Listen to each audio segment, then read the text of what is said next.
of our House of Commons Defence Committee to your team. But having said that, I have got a bone to pick to start off with, which relates to the information that is available to the committee. Now, Secretary of State, you'll be aware that during our first interaction back in November of last year, 7 months ago, you rightly said that you want a new relationship with Parliament and with this committee, and you wanted to increase transparency and the flow of information that is provided to us. However, there have been various examples where, unfortunately, that standard has not been met. Now, I can illustrate that with a few examples, if you will. Firstly, we've got the Permanent Secretary here with us. We were promised to have a current headcount of the department and the plans to reduce it, including plans to reduce the number of generals, admirals and air marshals. To date, we have not received that as a committee. Secretary of State, your good self promised to share with the committee the latest Armed Forces Continuous Attitude Survey. We've not received that. General Sir Rob McGowan, he promised to provide information on the percentage of fighting force that was represented by the 10,000 personnel deployed in 50 operations around the globe. We unfortunately have not received that either. And there are several other examples, let me also bring to light our evidence session, Permanent Secretary, in December, where you promised a note on the precise recruitment pipeline timeliness, as well as Capita's recruiting pipeline, as well as a note on the Annington Homes deal. We unfortunately have not received that. In addition, the DE&S war game with industry. The reason why I'm rattling off several examples, Secretary of State, is that I know you are committed to transparency and providing information. However, you can, I think, feel the exasperation and frustration in my voice on behalf of the committee that for over 7 months we have not received those various things. And it's also my understanding that the information is ready to send to us. Unfortunately, it is being held up on account of clearance at some point within the MOD. Do you think that that's acceptable, and what can you do to change that? Well, it's very good to be with you, Mr. Chairman. Thank you for your welcome, and to your committee members. Thank you for the passion, the expertise, the challenge that you bring to defence business in the House. You had invited me to say a few opening words, Mr. Chairman. Perhaps I'll come back to that later, but let me try and deal with the series of points you've put to me at the outset. First of all, of course, I'll pass on the gratitude of the committee, the recognition that over this last year, the classified and secret briefings that you've had, the support for visits, and I hope that at least the longer-serving members of the committee will be able to draw a distinction between the level of information, the level of cooperation, that sort of degree of briefing that your committee now has access to, compared to previous defence committees that certainly Mr. Twigg served on, and how the government at the time and the department dealt with them then. I assume that you've written to me with a compilation of all those points that you've now raised. It hasn't... Facing on a fortnightly basis. If you've written to me with that compilation you've just put to me, then I apologise because that's not yet come to me, and I will respond to that immediately. But just to say to you on one or two of these things, the Armed Forces Continuous Attitude Survey, the latest version was published in May. That's available to you and your committee, just like it is to us. On the deployed personnel around the world, the most recent figures that I looked at, compared to November, I think you cited the 10,000 from General McGowan. It's somewhere over 8,500 in 38 countries on 50-odd operations. Of course, we can give you, within reason, and with the caveat for clearly special forces and other very highly classified operations, we can give you what data we can on that. And if you've been waiting for that for 7 months, I apologise, and I hadn't realised.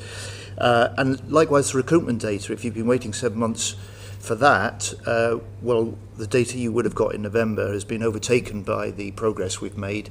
Still a lot further to go, but I'll make sure that you've got that recruitment and retention data, because that hits to the heart of our ability to deal with the recruitment and retention crisis we inherited after 14 years when, I have sorry to say, the previous set of ministers set recruitment targets for each of the services and missed them in each and every year.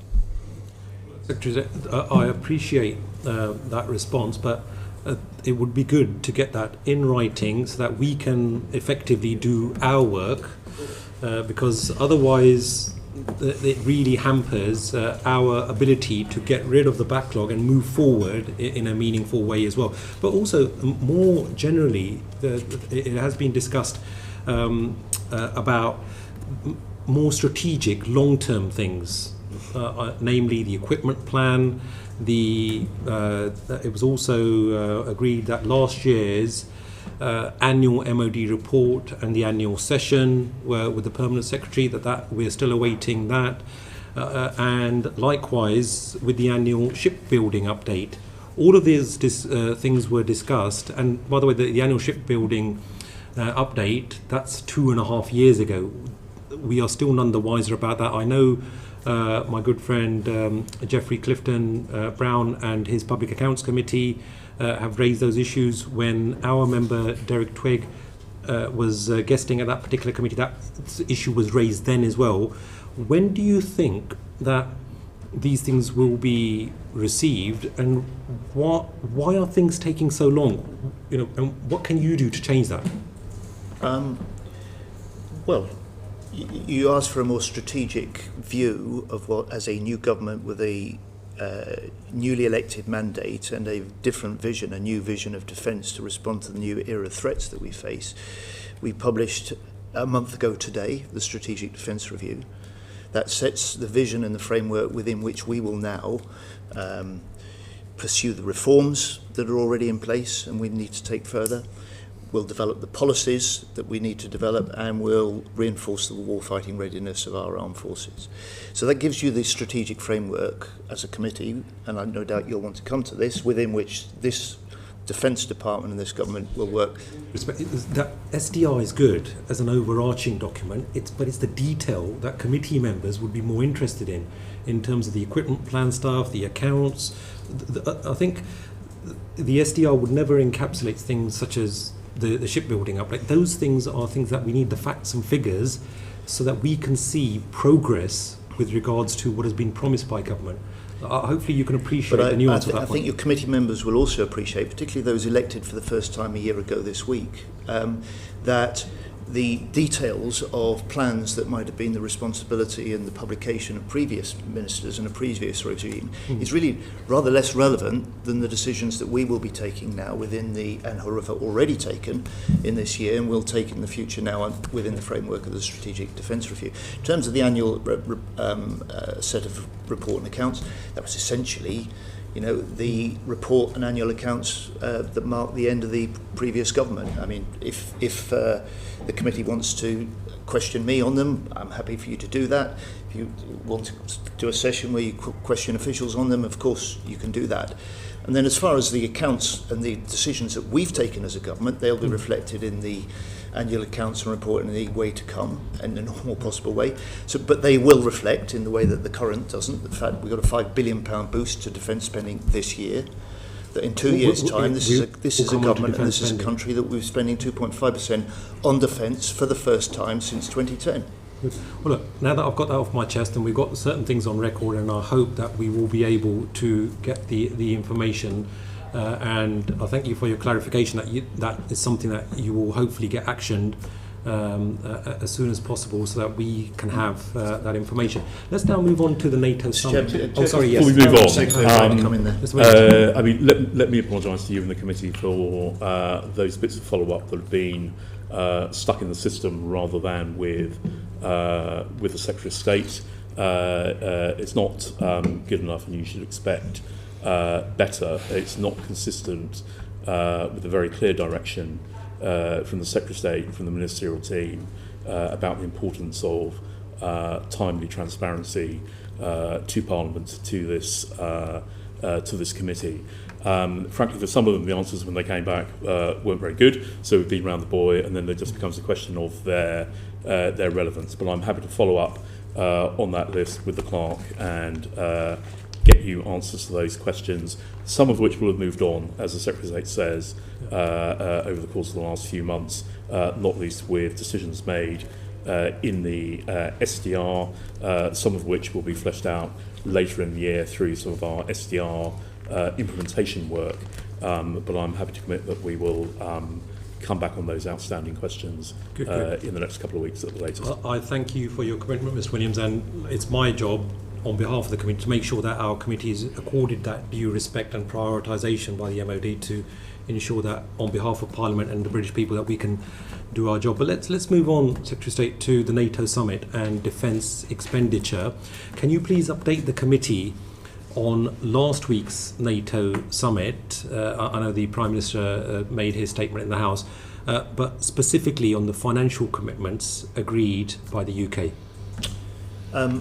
By all means, Mr. Chairman, will you permit me a segue at this point to do what you'd invited me to do before the committee, to offer a few opening remarks, not least because you said the committee wants detail, and I can provide a list of the detail of the ways that this is a government and we as a ministerial team and department have been delivering for defence over this first year in government. And starting with the strategic defence review, because that will set the nature and the framework for the exchanges that you and I and your committee will have in the coming years of this Parliament. It represents a generational shift to our approach to defence. It represents a determination to move to warfighting readiness in order to deter the threats that we face and strengthen the Euro-Atlantic security. It is, if you like, the plan for change for defence. It's a plan to step up and lead in NATO. It's a plan that learns the lessons from Ukraine. It's a plan to boost British jobs, British business, British innovation right across the UK. And it's a plan that puts, for the first time for a long time, our defence people at the heart of our defence plans. And this is the way that we'll make our armed forces stronger. It's the way that we will make the British people safer. You may want to come on to the broader questions we face at the moment, but just for now to say we welcome strongly the ceasefire between Iran and Israel. We welcome the reports of a potential ceasefire between Israel and Hamas, and we are working to support those, and we await news of developments. But I say to the committee, on day 1,224 of Putin's illegal invasion of Ukraine, we cannot lose sight of the war in Europe and the fight that the Ukrainians are having to defend their own country. Now, in terms of the year that we've had, I would say to you and the committee, Mr. Chairman, we've been delivering on the manifesto commitments that we made on defence this time last year. The SDR published 2.5% defence investment, 3 years earlier than anyone expected. The Germany-UK defence agreement signed within 100 days. An EU-UK security pact agreed. A national armaments director, post-established, recruitment well advanced. A military strategic headquarters already now established and operating. An armed forces commissioner, legislation passed, recruitment underway. NATO test completed within the 100 days, and Ukraine support stepped up to record levels now in the UK, with at least £4.5 billion in military aid in this year alone. But in terms of detail, Mr. Chairman, we've gone further than that, delivering for defence, signing nearly 800 major contracts to support thousands of jobs since July, agreeing with NATO allies to spend 5% of GDP on national security by 2035, buying back 36,000 military family homes from private hands to public ownership, reversing probably the worst privatisation in history undertaken in the dying days of the 1996 Conservative government, investing £7 billion this Parliament to fix forces housing, including an extra 1.5 billion for forces family homes, building a new £50 million UK-wide support system to ensure we've got support for veterans, awarding our forces personnel last year the highest pay increase they've had for nearly over 20 years, and following up this year with an inflation-busting pay rise as well. So I can sit before this committee, Mr. Chairman, as the first Defence Secretary who can say no one who serves our forces in uniform will now be paid less than the national living wage. And none of this would have been possible with the most amazing people I have the privilege to work with day in, day out, military and civilian alike, from directors to desk officers, from service chiefs to chefs to coders. And I'm grateful to them all, Mr. Chairman. I'm grateful to them all. Many roles, one defence. Good. Well, look, thank you for that overall perspective, and we will be going in detail into each of those issues, and it's the committee's intention, including the Middle East developments that you've alluded to. So, but coming back to the NATO summit, are there any other financial commitments that have been agreed by the UK that you would like to highlight to the committee? Because Professor Malcolm Chalmers from RUSI, he estimated that there is an increase in funding from 2.5% to 3.5% of GDP, and that equates to an extra £40 billion annually. So would that extra money accelerate delivery of the current SDR, or will defence's capabilities expand further, and if so, in what areas? So on spending, and the NATO summit, for the first time the 32 NATO allies have recognised, as we argued actually in our election manifesto, we have argued in the Strategic Defence Review and recently in the National Security Strategy, we've argued that an essential part of national security isn't just what the Armed Forces and Defence does, but it's what we do on national resilience, what we do to protect civilian infrastructure, what we do for cyber protections. And if you like, it's the Article 3 commitments that all nations sign up to as part of the NATO alliance.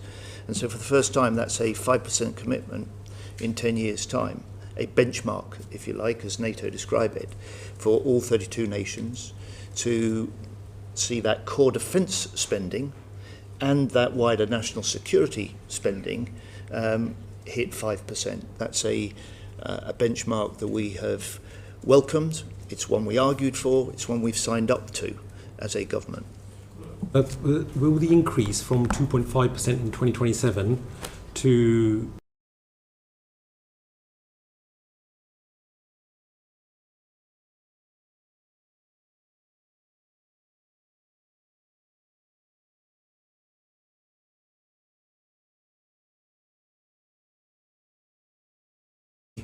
country can look forward to, what defence can plan on for the first time, is 10 years of rising defence investment. A certainty and a profile which no one serving in uniform today, no one working in main building today has ever in their careers experienced. In this Parliament, we set out exactly how we will fund the commitments we've made. So the extra £5 billion boost this year, our first full year in government.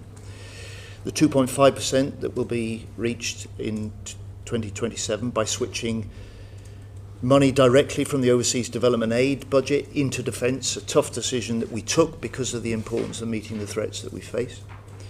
And then an ambition to hit 3% in the next Parliament, alongside that benchmark that we are now have endorsed of a 5% national security spend as part of our NATO commitment. Okay. Well, look, let's move on to my colleague Jesse Norman. Thank you very much indeed, Mr. Chair, and welcome, Secretary of State. Secretary of State, you appreciate that this committee is a bipartisan committee, and defence has always been a bipartisan question. So I personally think it ill behoves you to make disparaging comparisons between yourself and your predecessors. I think Ben Wallace was at least as serious as Secretary of State as you are, and when you've served as long as he has, we can make the comparison. In that question, I actually did put the question to clerks as to whether the quality of responsiveness to information had improved or fallen over the last 2 years, and the answer is it's significantly fallen. So I want to say two things. This thing about responsiveness is not just about whether you filled in a few forms. It's whether you're responsive to Parliament, whether you're attending to the concerns that we have on behalf of the democratically elected Parliament of this country to exercise proper accountability and scrutiny over the armed forces. And if you're not willing to do that, then let us know. And if you are willing to do it, then give us the dates and the information by which we can expect to have the materials we've got. And we don't want to have to put date stamps on everything we talk about, but it's important, okay? So can we just mutually agree that? I'm not looking to make disparaging remarks about the previous government. I'm stating facts and I'm drawing differences. But on the important question of any ministerial responsibility and accountability to Parliament, Mr. Norman, you and I are entirely on the same page. You have my commitment. You had it in November. If I'm falling short, and those that are working with me and for me are falling short, then I need to know we will rectify that, because it's fundamental to me that we're part of an elected government, accountable to Parliament, and you, in particular on the Defence Select Committee, have a job to do on behalf of the public and those who serve in our forces to hold us to account.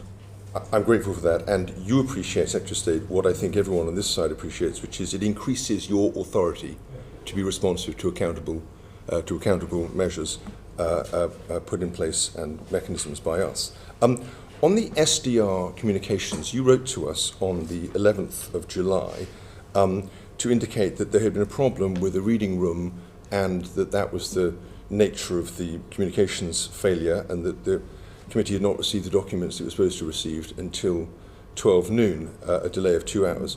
But in fact, the communications problem went much worse than that. There was in fact no reading room. The clerks have confirmed that to me. There should have been a reading room in Parliament where members of this committee could have reviewed the document. If we're setting a regime for the future, can you make that commitment now so there's no ambiguity? Because, of course, it's not just about this committee, it's also about the 21 interviews that ministers had with the media before Parliament itself was informed, and it's also about the personal briefings that were given by ministers or by officials to senior people in industry beginning that morning at 8 in the morning. So the question of accountability in relation to the SDR goes well beyond the letter you wrote, and the facts that you recounted in your letter were not in fact accurate. Could you revisit that?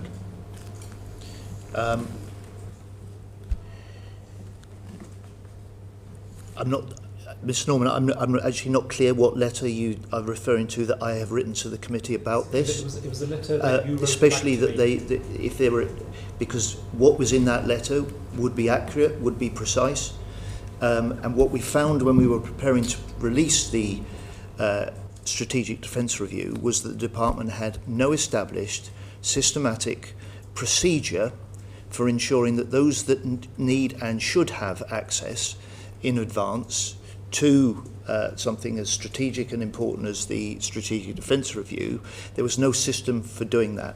We did our best and interrogated the system for any record of what was done, including to opposition frontbench spokesperson people, and to this committee, and actually to those important stakeholders like business or trade bodies or academics or ex-forces chiefs. So I have now put in place, and I confirmed this to the Speaker, I confirmed it in the House, I think last week, that I've put in place now a procedure and a system, and I'm content to share a copy with the committee as a follow-up to this session, for how in future, for major strategic documents like this, and I would anticipate this next for the Defence Industrial Strategy, and to apply for that, this committee, and then more importantly, more widely, those people leading on defence for the opposition parties in Parliament can expect to have information and briefing and potentially copies of a strategy ahead of a formal statement in the House, on the basis, of course, that they remain that confidentiality is confidential. Yeah. Okay, that's helpful. Thank you. And I might ask the clerks just to revisit with your office what has gone wrong in that letter of the 11th of June. I won't read it out because we don't have time. Well, if there is anything wrong, I absolutely want to know about it. No, okay, we will do that. Thank you. Okay, just quick question now about spending. Is the Chagos Island settlement included in the 2.5%? Sorry, say again? Is the Chagos Island settlement included within the 2.5% defence budget that you've outlined for the next 3 years? Well, as I think it's been confirmed in the House, the cost of the Diego Garcia settlement will be split between the Foreign Office and the Defence Department. The total within the 2.5% budget that the we're total talking cost is over £101 million a year. That's less than 0.2% of the defence budget. At net present value, the total cost of it is £3.4 billion. That, I have to say, Mr. Norman, for something that sits at the very heart of our unique US-UK defence intelligence and security relationship, where we do things together on and from Diego Garcia that could not be done anywhere else in the world, is a profoundly good investment for this country, for our alliance, and for that sort of wider security that we can help guarantee. You. Am I right in thinking that Sizewell C is included within the 1.5% additional defence commitment? i.e. a civilian nuclear power station? Well, that will have. I think we're less than a week, aren't we, since the NATO summit and the agreement. The committee will have had the guidance from NATO, because I promised to send that to the chairman ahead of this session. That, by the way, is NATO guidance, has not been published at the moment, but it gives an indication of the way that NATO is looking at definitions. It does include critical infrastructure. And the whole notion of this 1.5%, this question of national security, is a recognition really of the way the world is changing. It's reflected in the SDR, that our national security isn't just about our defensive security now. You have to take in our cyber security, our energy security, our border security, all arguably things that the public recognises as important parts of a country that is safe, a country that's resilient. So those sort of decisions will come in due course. I can't give you a firm answer now. I can only point to you what the NATO guidance at the moment has been set out. That's helpful. A week ago. In the spending review, current spending in MOD increases by 0.7% a year for the next 3 years. Given that defence inflation will be probably higher, for reasons we know, than regular inflation, this effectively means that the actual amount of new spending that can be incurred on readiness is going to be at least static. How are you going to fund things like the massive increase in drones that we need in order to be anywhere near meeting the lethality targets of the armed forces? Well, many things become possible because of this record increase in defence investment in this Parliament that we haven't seen since the end of the Cold War. Even if it's 0.7% on current spending. Many things become possible, but not everything, and we will settle those in the detailed work we've now started to produce a defence investment plan. But on drones, Mr. Norman, you may have seen, this is an area which was very much highlighted as a autonomy, new innovation, new tech, combining with some of the heavy metal of our traditional platforms, was very much a theme of the Strategic Defence Review. So we have been able to act within just 4 weeks, and I announced that we would increase to £4 billion in this Parliament the investment that we make in autonomy in drones. That's more than double that was in the budget before. It's largely capital expenditure, and we will learn the lessons from Ukraine in being able to develop not just better and produce more drones for Ukraine, which we will do this year. We will increase by at least tenfold the drones that we supply to Ukraine this year. But we will step up the pace of learning those lessons, putting that technology into the hands of our own warfighters, because that's a big contribution to being able to make our forces stronger, more capable of deterring any would-be adversaries, and also starting to lead the way within NATO for the way that this new realm of autonomy, which I have to say, working as closely as we do uniquely with Ukraine, are probably best placed within the NATO alliance to understand and to implement. If I may, just to supplement the Defence Secretary's comments, so for certain categories of drones, as the Defence Secretary said, actually it's capital investment, and our annual real terms growth in our capital budget over the spending review period is around 7%. a year, so the capital budget is growing rather higher. For those drones that might be funded through current expenditure, to use your phrase, one-way attack drones, for example, that will be covered within our munitions pipeline. We set aside money in the SDR for munitions, always on production. So whether it's artillery shells or one-way attack drones, those will come out of that heading. If we now move on to the F-35As, Derek Twigg, please. Secretary State, the purchase of the F-35A presents a change in the UK's nuclear posture. But the use of that deterrent will require the US backing. Why has the government decided to pursue this approach rather than a new sovereign nuclear capability?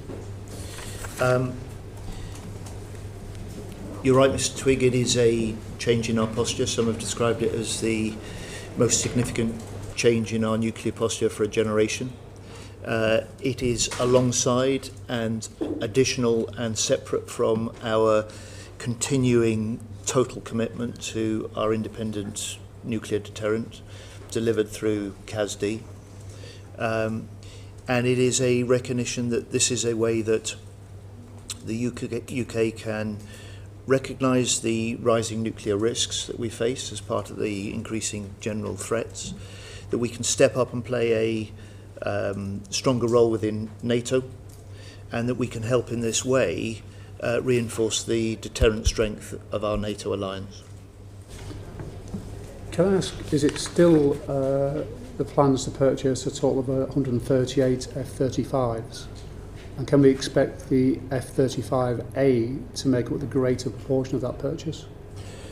So we've done nothing to that sort of ultimate 138, that 138 figure. The immediate, when do you expect the immediate next tranches of F-35 purchases total around 27, and we will swap in the purchase of 12 F-35As for what would otherwise have been 12 of those 27 35Bs.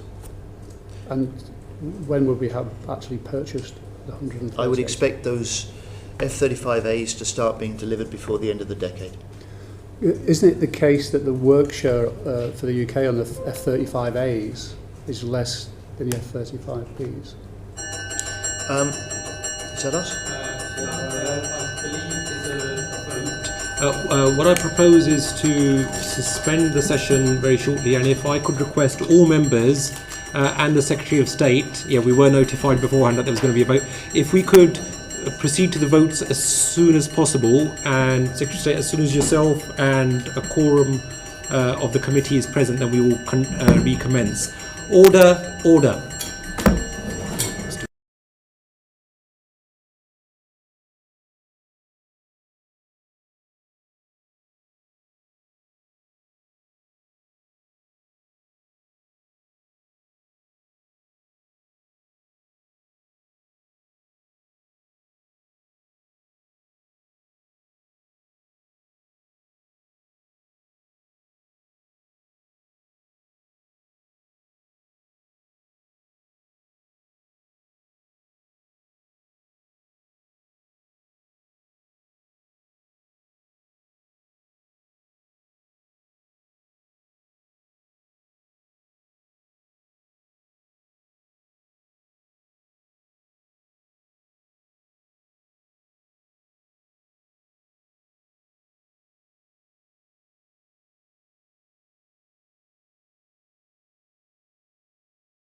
order. We will be recommencing with the Defence Committee evidence session, and we do not anticipate any further divisions, I'm pleased to inform.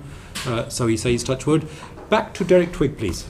Secretary says, as I was saying, that I think I was talking about the work show in terms of the A's and B's, and it'll be less on the A's. Can you just say something about that? Because obviously we want to give as much work as we can to our industry. I mean, at this stage, we're still in negotiations, or early negotiations, having just announced the decision last week with industry. I would expect it to be broadly similar. What I'm confident about expecting is that the cost of the A's will be around 20% less than the B's. But the work share question and the support for UK-based jobs is still to be finalised and determined, and I'll certainly report that to the committee as soon as I can. If it helps, the work share that we've agreed, it's around 50%, is a programme work share.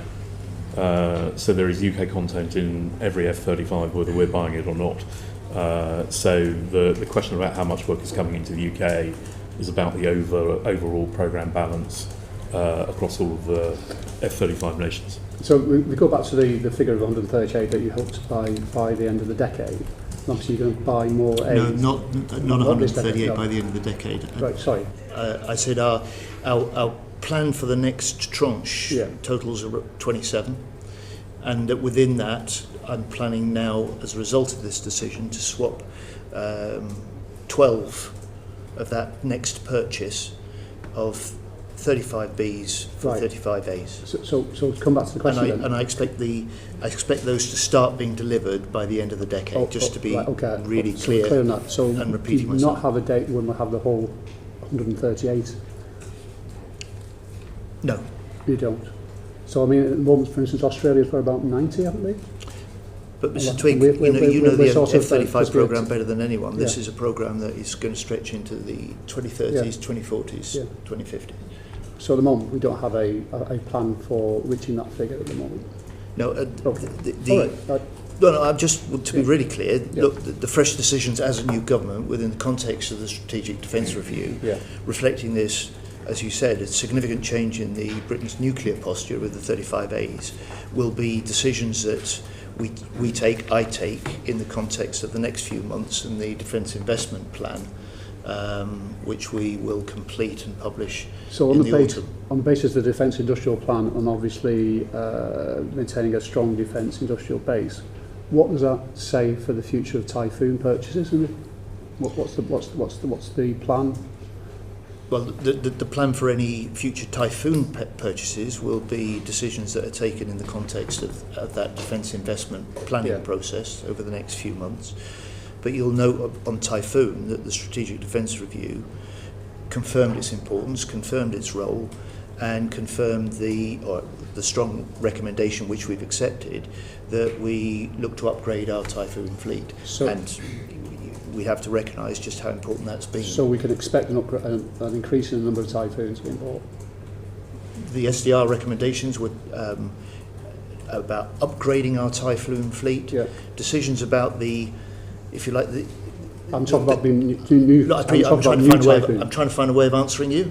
So the components and composition of our future combat air requirements and purchases and sequencing, which will cover F-35s, Typhoons, and any other developments, will be made in the context of the defence investment planning process over the next few months. So I cannot give you that answer now. So what I can point you to are the recommendations made in the SDR that I've said before will be the framework and the vision within which we will look to develop defence. So just for clarity, including our combat air capabilities. You cannot at the moment give any commitments or be clear that we will purchase more Typhoons as of today.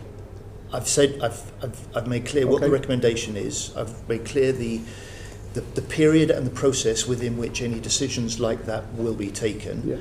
And they won't just be isolated decisions. They'll be in the context of the budget profile that we have available. For the first time, as I've said to the committee, a certain decade of rising defence expenditure, but nevertheless some significant pressures in these next 2 years, because we're still dealing with an overhang of a previous period, without being disparaging and stating the facts, Mr. Norman, of a programme which this committee is as well aware of any, was too often over-ambitious, over-committed and underfunded. Okay, Chair. Thank you. I believe Martin wants to come in on the F-35s as well. Thanks, Chair. Just very quickly, Secretary of State. So with the purchase of the F-35As, we're effectively talking about ending up with only broadly 90% of the carrier variants of the F-35s that we were going to purchase. So with this decision, which I support, does this in any way impact on the capabilities of the carriers and their ability to deploy full air wings and all that kind of stuff? Thank you for your support for this, Mr. Martin, and note and welcome that. Look, if I can refer you again to the Strategic Defence Review, what that recommends and what that points to, and what we will started to work on already, is the development of our carrier capabilities that isn't just about the F-35s on board. It's to develop Europe's first hybrid air wing off the carriers within NATO. And so some of the more advanced capabilities are likely to be developed through the autonomy, some of the missile technology, as well as the additional F-35s that will be part of developing our carrier capabilities for the future. Can I help? Can I? Yeah. So just so perhaps helps that the F-35 Alpha are going to be part of the operational conversion unit, which is actually a more effective and more efficient way to run some of our training for the F-35. So in that sense, we're not anticipating it having any impact on the operational outputs from our... Because you don't have Bs in your training unit, effectively. That's right. So we'll be training on the Alpha rather than on the Bravo. Okay. Thank you very much. John? Secretary of State, I like you, but I also like Mr. Twigg, because Mr. Twigg asks great questions. And he asked you why, with the tactical nuclear capability, why didn't we go for a sovereign capability? Why did we go for a dual key? You gave him a very long answer, but you didn't answer that question. So could you give it another go, please? First, we have our sovereign capability. It's CASD. It has the total determination of this government to maintain it and develop it and upgrade it for the future. Second, on the decision we've taken with the dual capable aircraft and the contribution that the UK can now make. This is an existing NATO nuclear mission. We don't need to substitute for that. The best thing we can do is to contribute to it.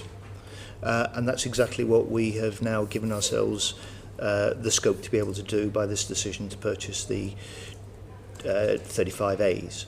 So I think I did say to Mr. Twigg, this is a way of the UK stepping up and helping strengthen NATO's deterrence.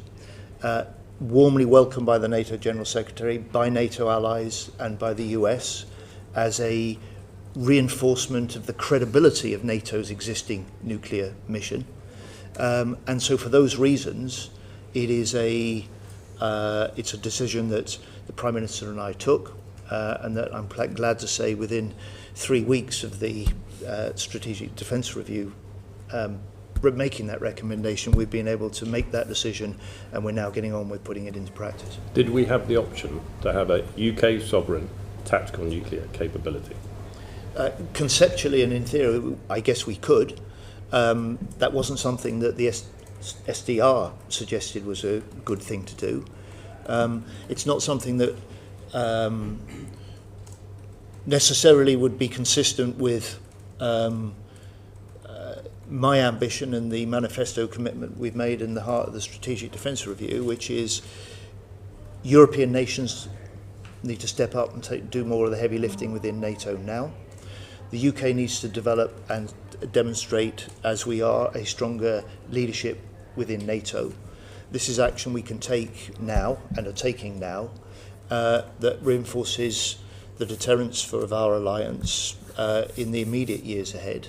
So it seemed a important recommendation, an important decision to take. Thank you, Chair. Thank you very much. Calvin Bailey.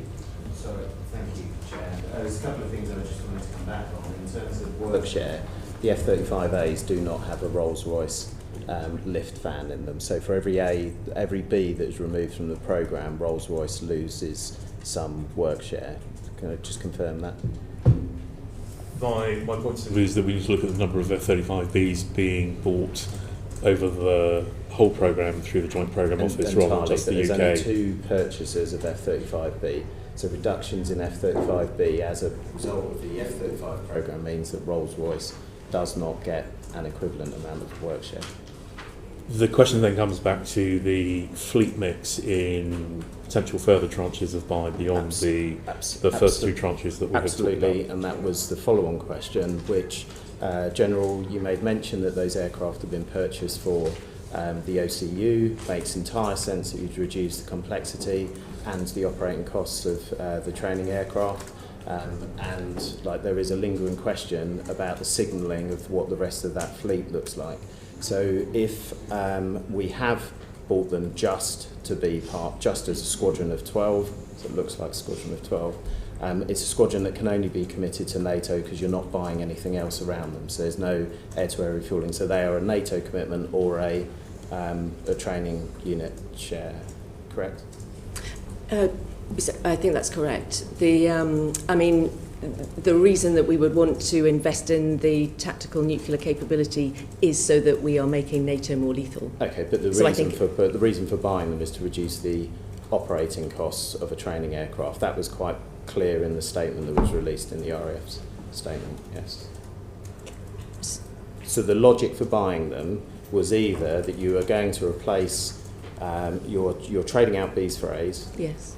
Your remark was that you were trading out some Bs for some As to reduce the operating costs. They're basically a training aircraft with benefits that's also the nuclear option, and you can commit them to NATO, but you couldn't use them anywhere else because you don't have a tanker or any of the other support. Yes. Yeah.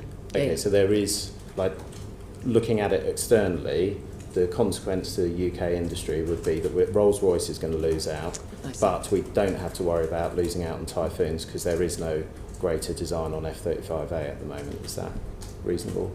Yes, so I think what I was tripping up over was the principle of investing in a tactical nuclear capability. Sure. The most impactful in terms of time and who we're partnering with seems to be through the F-35A programme.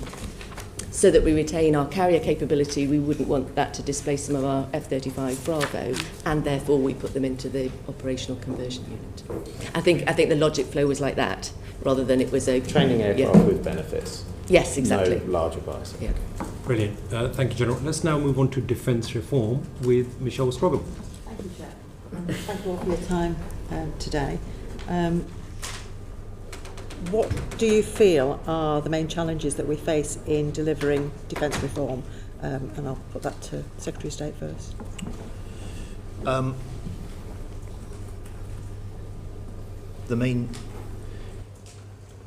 think the main challenge at the outset is to have a clear vision and a sense of what needs to be changed. I tried to develop that in opposition. We made commitments in the manifesto which we've now got in place. But in the end, the main challenge of defence reform is that it is never complete.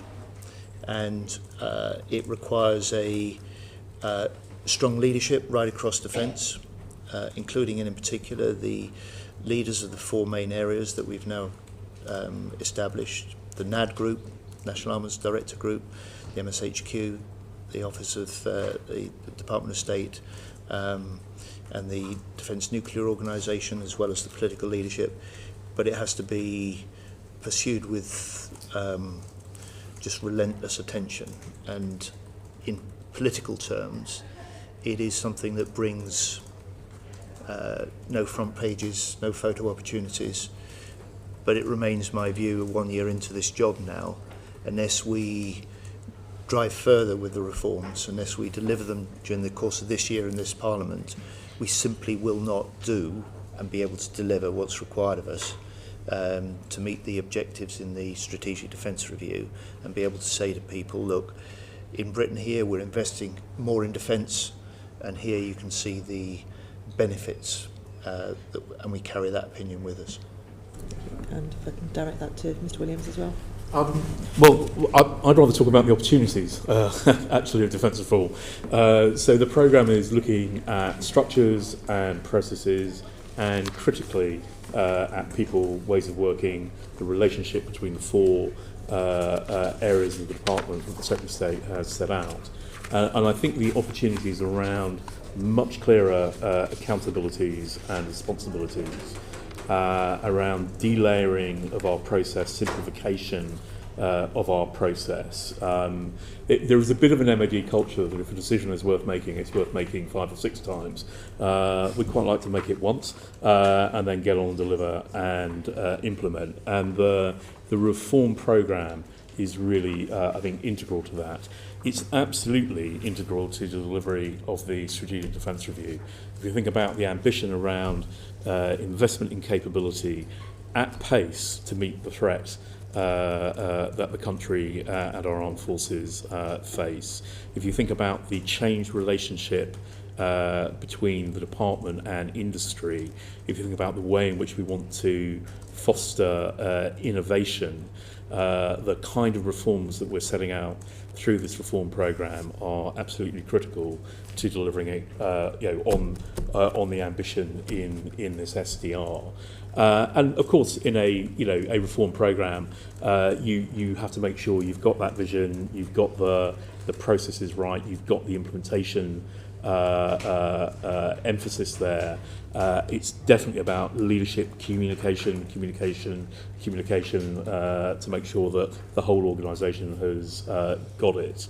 But I think this is a great opportunity in the linkage of the SDR and reform. So it's reform with a purpose, which I think helps land it with people. I love a good opportunity, and I love that we're being ambitious. But I think unless we accept where the challenges are and own them, we're not going to be able to deliver. And you've already mentioned the way that the MOD works. It's something that we've discussed frequently in this committee, that the current way that MOD works isn't very efficient. It's holding back a lot of our current defence. Do you think that you would be able to overcome that with the reforms that you're going to put on the table? So let me give you a practical example. One of the things that we will do is to move to for our major investment decisions, move to a single approval. Now, some of those approvals, because of their nature, will need to be approved in main building by ministers with senior input. But in that case, the case will come straight up with appropriate scrutiny and support, rather than going through an approval in a frontline command, approval in defence equipment support, in the DIO in our Dongo at the 2-star, 3-star, 4-star level.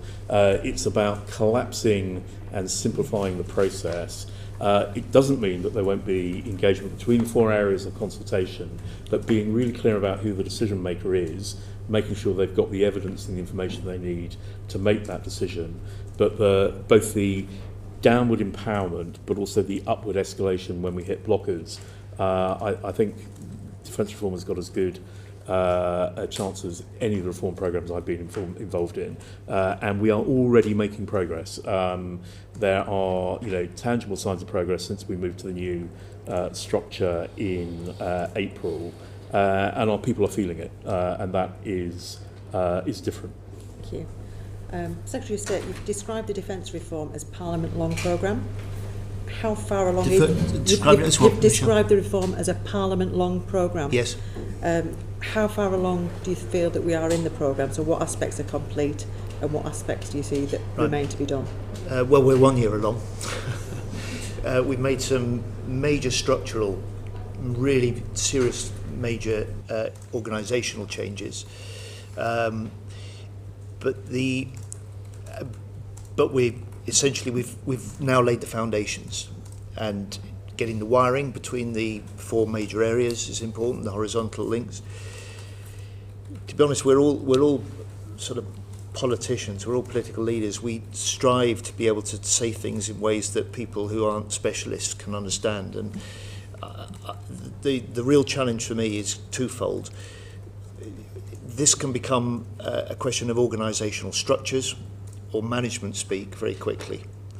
And unless, for me, we hold one of the principal purposes of this reform, which is to get better, faster kit in the hands of our warfighters, in other words, what we want to achieve through that in mind, then we won't succeed.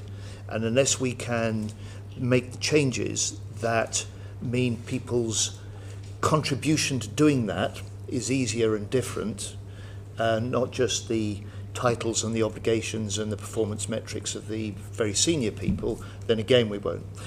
So what I see as really important foundations, we've now got, instead of each of the service chiefs having their own investment budget to make investment decisions, that's in one budget now with the National Armaments Director Group.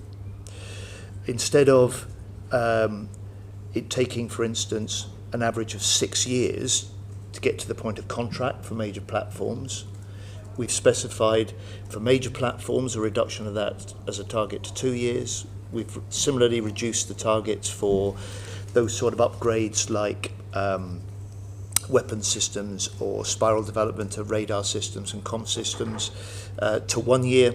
And for those things that we need to be able to use commercial exploitation to and get into the hands and into defence more quickly, a target of 3 months.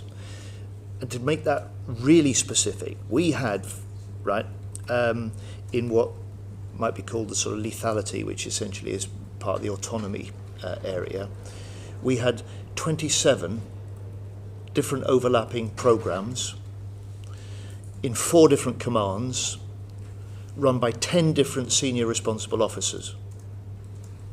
We've now got one program, one SRO, and the potential for being able to make technical specification decisions, but most importantly to be able to say, take procurement decisions that are in the round rather than fragmented, and to draw in industry who've got the capability of creating solutions that we can't necessarily, with all due respect, either in the Department of State or in the military necessarily come up with. We certainly can't do it as politicians. We've got the chance to do things differently, we've got the chance to do things better, we've got the chance to do things quicker with that purpose that we're here to strengthen our armed forces. And part of that is getting better kit more quickly into their hands that keeps up, in particular with the accelerating pace of technology. Because if we don't do that, we can see from the way that Russia, China, Iran, our potential sort of adversaries, those that combine to threaten us, they are doing that. You've mentioned the National Armaments Director, and you've also said that it'll help defence become an engine for growth, something that I really appreciate within Barrow and Furness, that is something that's actually working there. How much priority do you expect the Director to give to developing UK defence industrial base whilst making the acquisition decisions? It will be a hardwired major criteria in any investment decisions that we take for any of the capabilities or technologies that we purchase on behalf of the British taxpayer. In other words, and this committee has probably heard me say it before, we will look to direct more of the British taxpayers' investment in defence towards support for British businesses, British jobs, British innovation, British technology. To be appointed? So we've got the post established. We're well down the track with recruitment. I would hope they would be appointed and confirmed publicly soon. Thank you. Thank you very much. Want to move on? Is it helpful if I Yes, share General. reflection?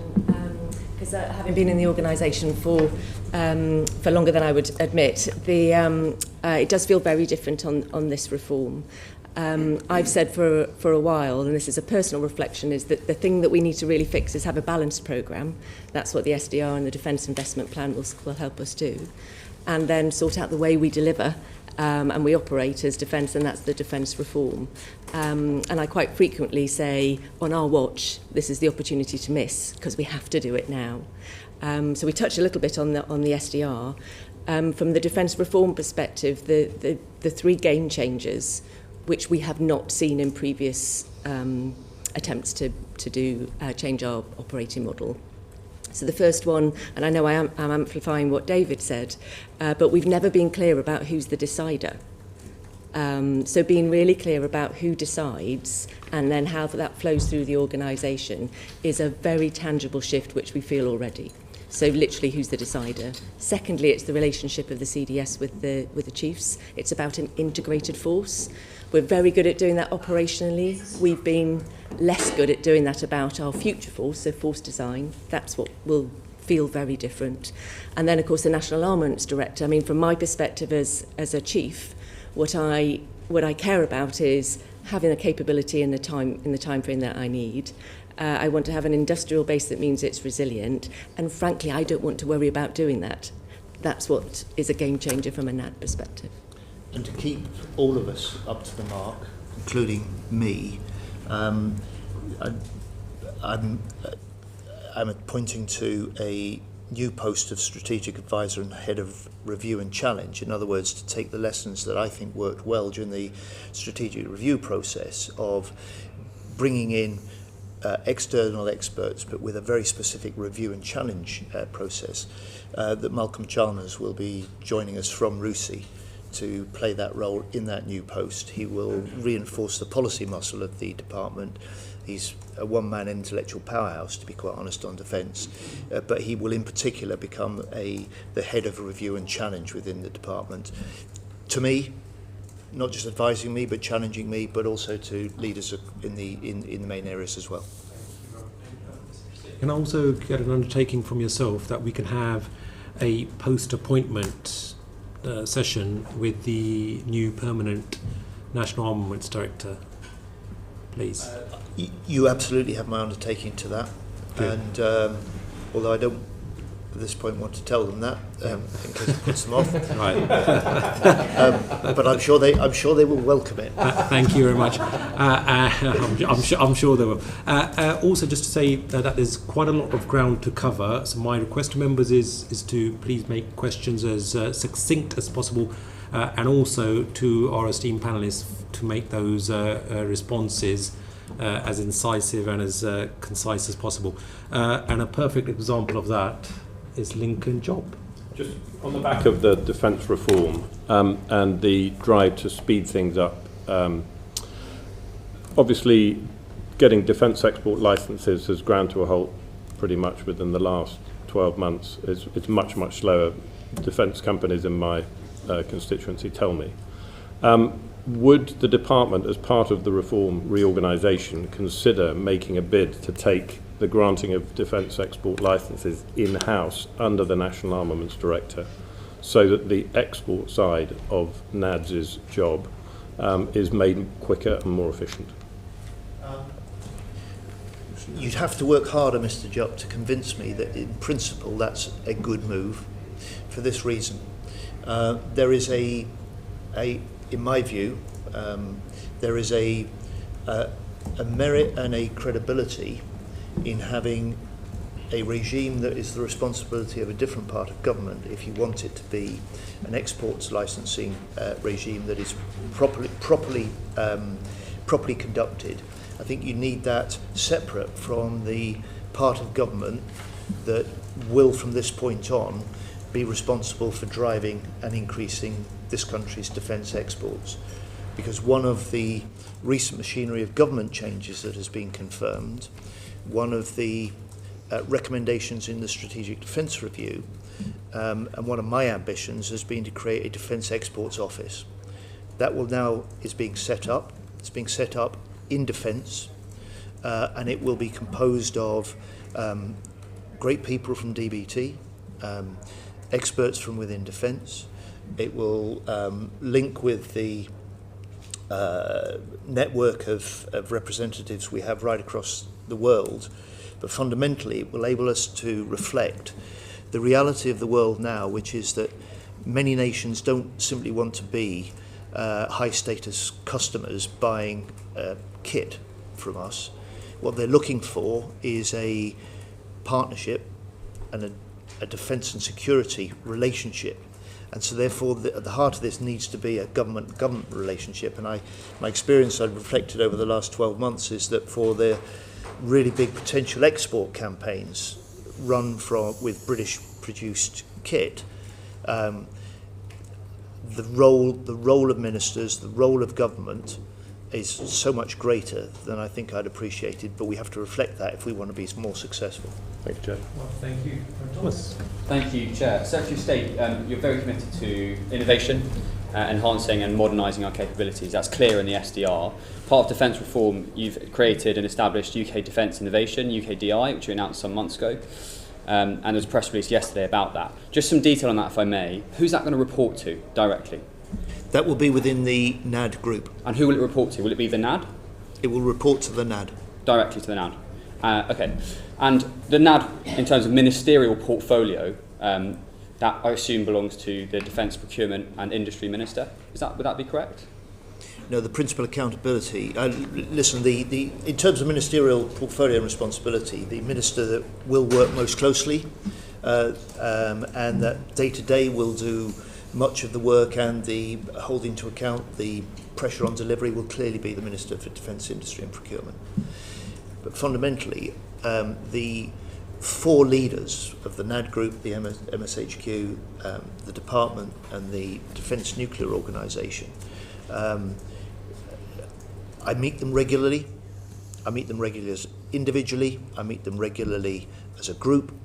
And there is the formal accountability to the Defence Board, but there's the working strategic accountability, in my view, to me as Secretary of State. So if you were running UKDI and you were the person in charge of that, which will be a 2-star or 3-star? No, we're standing up the organisation now. It'll be fully in place in about a year's time, and we'll look to recruit ahead of UK. Okay, so not clear yet. So if you were running UKDI, and we'll settle those questions as we go into the field. For what we need is a really first-rate leader. And so if you were running UKDI and someone asked you a question, who do you see as your political champion? Who is the politician, elected politician, of the people in the defence team, elected, who is driving this and championing this agenda for you? Well, Mr. Thomas, if you were applying for the job, let's just imagine, because you've got an interest in, if you were applying for the job and we were having, say, a fireside chat about that, I would say, look, you've got an opportunity here. You sit within the NAD group. You're at the cutting edge of what our forces need.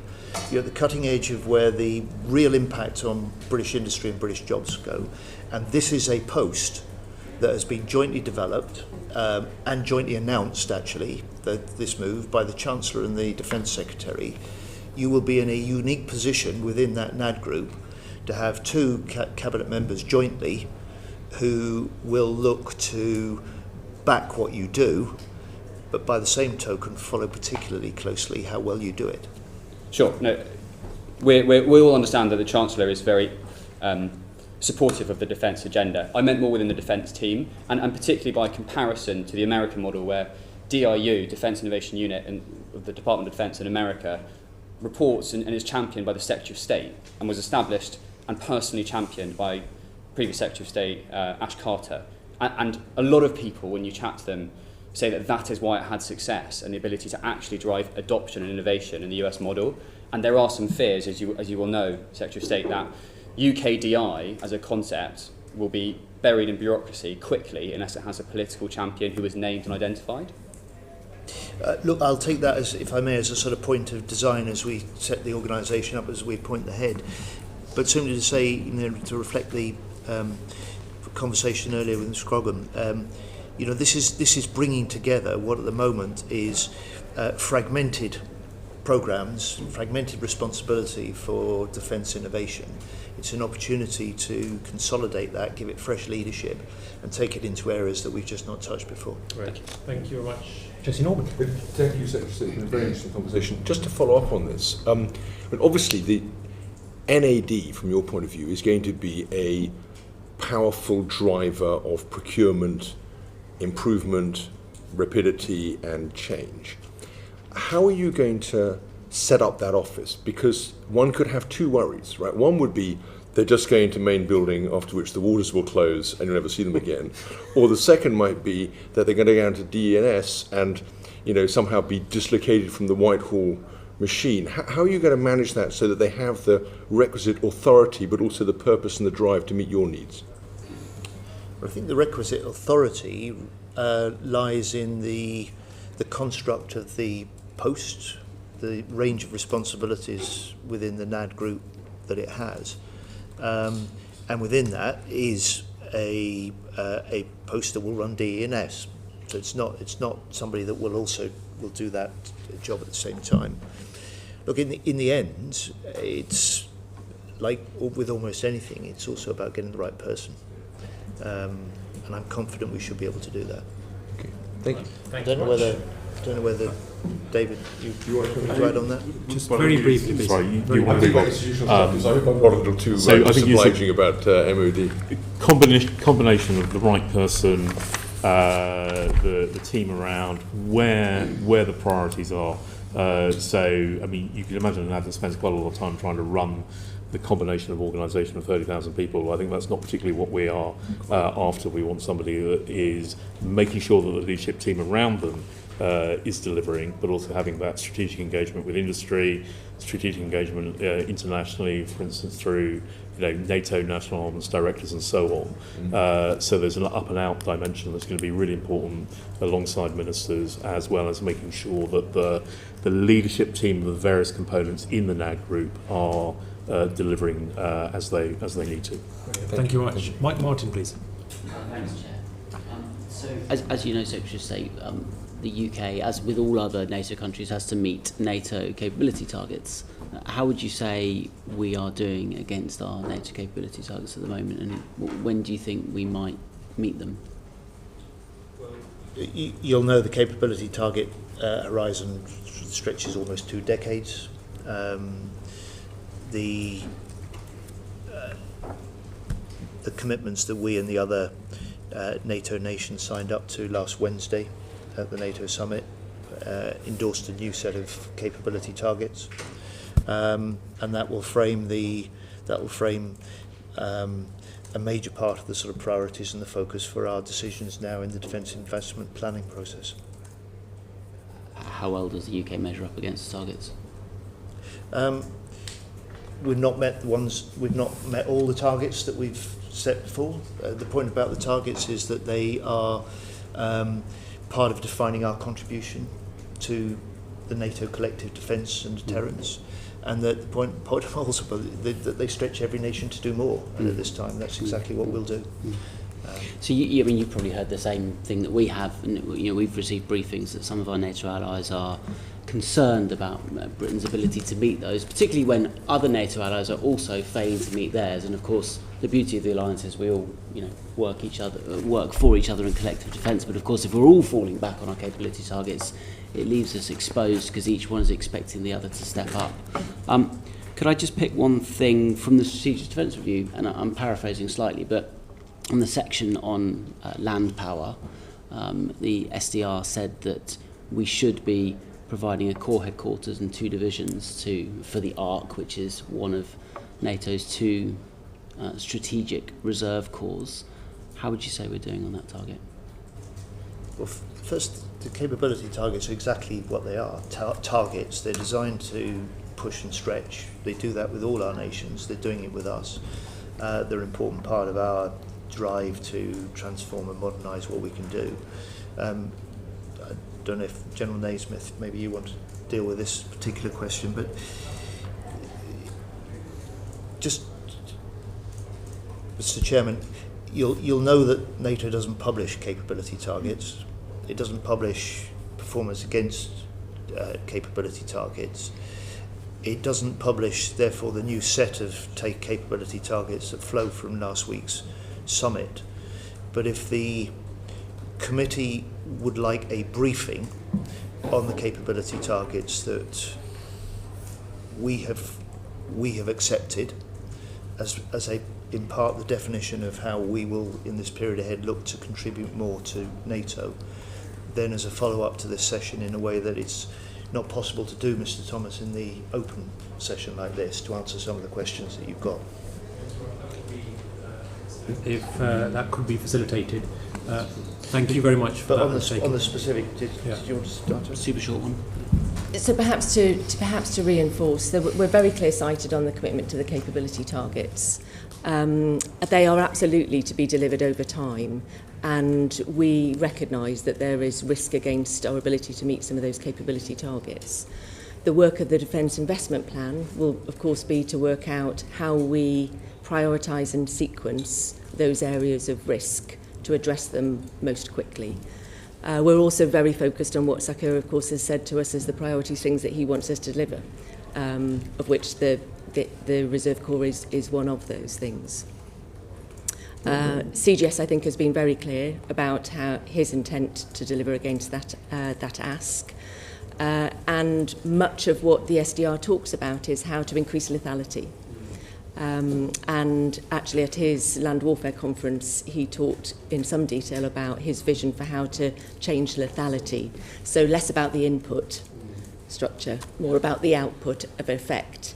That's what we need to demonstrate to NATO and for other NATO nations to do the same. Thank you.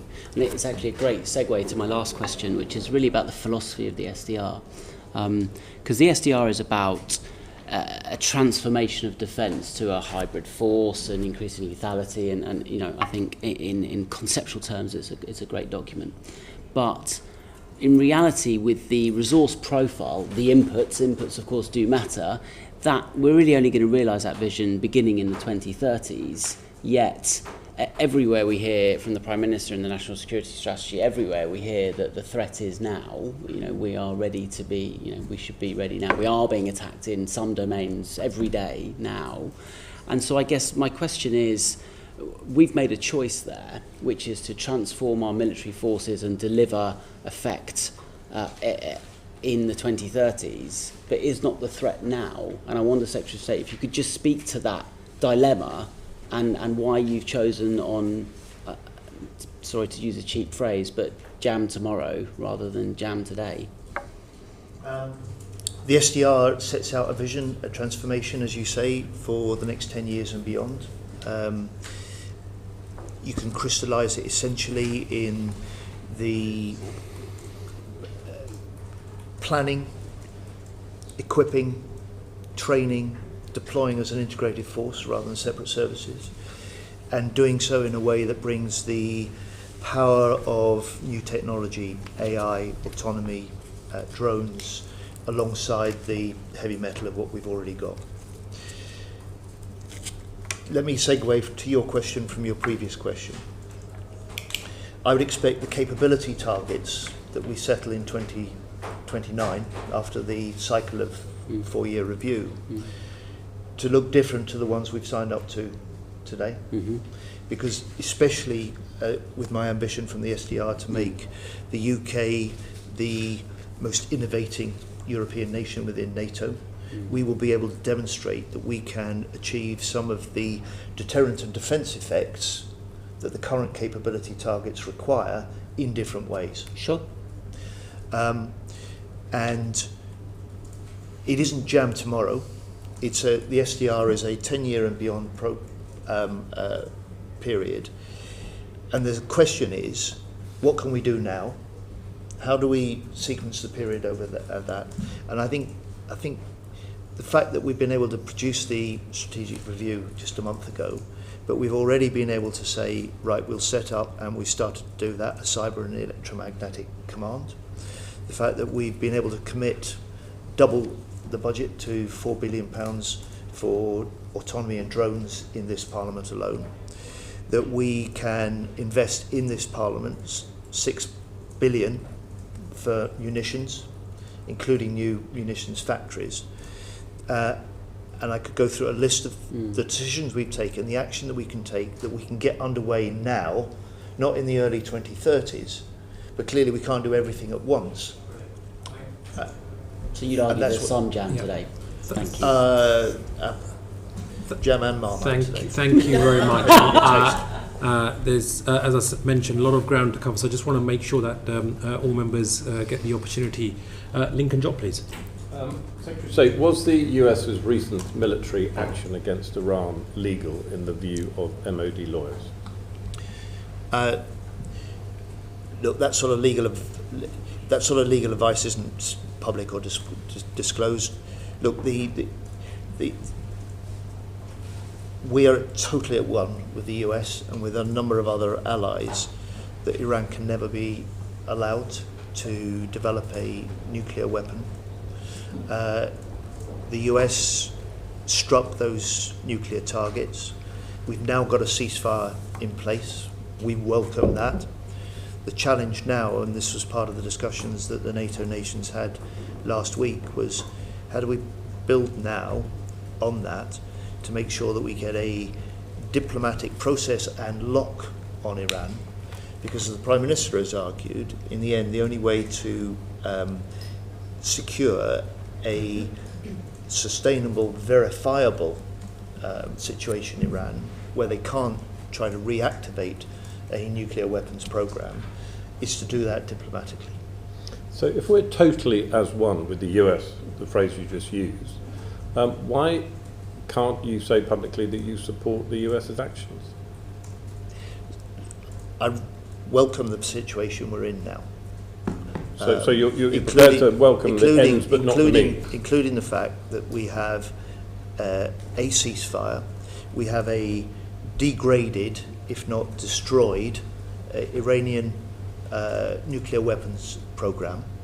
But the way of securing that, and the arguments that now President Trump is leading and we're supporting and other allies are, is to say to Iran, look, we need to negotiate for the future now, future for your country, but the future that involves no nuclear weapons program being re-established in your country. And when you speak to your opposite number in the US, how understanding are they about the fact that the government haven't been able to support them publicly? The UK and the US, as we have been for decades and we were under the previous government, are and absolutely remain the very closest defence, intelligence, security allies. We continue to do things together as two nations that no other nations do. And that relationship is very strong at a military level. It's strong at a political level across the realm of defence as well. Thank you, Chair. Thank you very much, Calvin Bailey. Okay, thanks very much. We've heard about defence reform and how the governance model makes sure that someone is identifiably in charge. PUS, under this new model, you and CDS will sit as two, VCDS will sit as two on the quad, correct? Yeah. Okay, good. So could you explain how the quad is functioning for strategic leadership as a strategic leadership body now, and how it interfaces with operational and security issues such as the Brize Norton security breach? Yes, okay, so I would describe the Quad as a leadership group. So it brings together the CDS, me, National Armaments Director, and the Chief Defence Nuclear. It's not formal governance, so we all sit on the Defence Board with ministers, with non-executive directors, with other members of the executive team, and we have a formal executive committee that is the senior sort of governance at official level within the department. So I just draw a distinction between governance and leadership. At the moment, and accountability, critically. We heard earlier that someone is very definitely in charge now. That is something that you enjoy. So someone is very definitely accountable, and there should be an accountability process or risk management process that goes along with it, correct? Yes, and that so process... Can you explain that to me? So the risk and accountability process works both through formal governance, so how each of the areas is delivering against their plans, reviewed through regular performance information through the Executive Committee, through the Defence Board. But as the Defence Secretary has also said, we meet both individually. Indeed, we had our holding to account session this morning. So in that holding to account discussion, meeting, you would have spoken about the risks that were tolerated or further down in the system, correct? So the risk conversation we've been having principally at the Defence Board, looking at a set of strategic risks. So was this a risk? Is it a risk? that would have been discussed at that board? In terms of security of the estate, it was on our risk register. Okay, so it would have been, so it's a strategic risk. So on your 5x5, that would be right in the red, right? And it would just be about how likely that risk would to manifest. So it's about likelihood and consequences and about risk appetite. Okay. And that risk appetite becomes an important input into investment decisions through the Defence Investment Plan about the sequencing of investments that we're making. Brilliant. So just for the lay, you've identified that the consequences of this risk manifesting are so great that it should exist on the Defence Board, therefore it's a strategic risk. And the likelihood of it's something that you manage with resources, correct?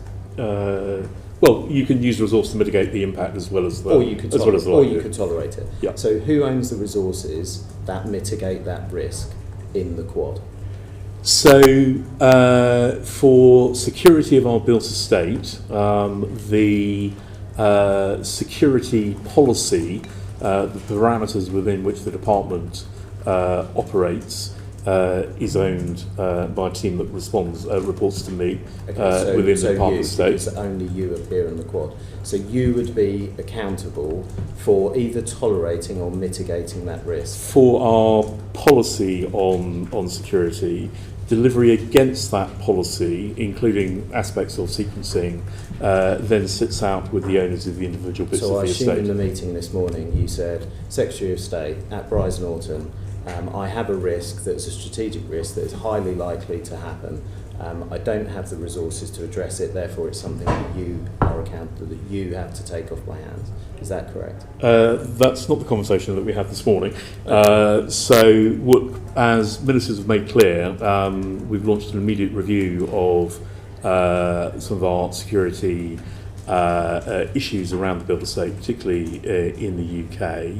The first phase of that review reported to me as the security policy owner and to the Vice Chief of Defence Staff. The person who is responsible for it, for applying the resource to mitigate a risk. And if you can't, are you, is it risk that you would yourself carry, or is it not one that you would brief to the Secretary of State? Because I'm just trying to work out, we've got this new reform thing and it all seems like it's going well. I just want to know what the governance process looks like at the moment.